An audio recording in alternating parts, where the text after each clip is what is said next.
আসসালামু আলাইকুম রহমতুল্লাহি ওয়া বারাকাতুহু নাহমাদুহু ওয়া নুসাল্লি আলা রাসূলিল কারীম আম্মা বাদ। আমাদেরকে আর সদস্য শোনাচ্ছি, এটা হচ্ছে মোরগ কেন ডাকে। তর্জমা শোনো।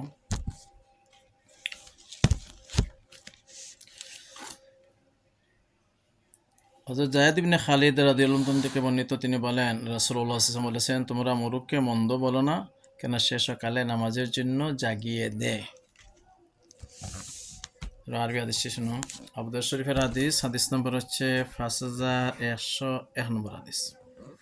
حدثنا قتيبة بن سعيد حدثنا عبد العزيز بن محمد عن صالح بن كيسان عن عبيد الله بن عبد الله بن عتبة عن زيد بن خالد رضي الله تعالى عنه قال رسول الله صلى الله عليه وسلم لا تسبوا الديك فإنه يوقظ للصلاة صلى الله عليه وسلم وعلى آله وصحبه وسلم।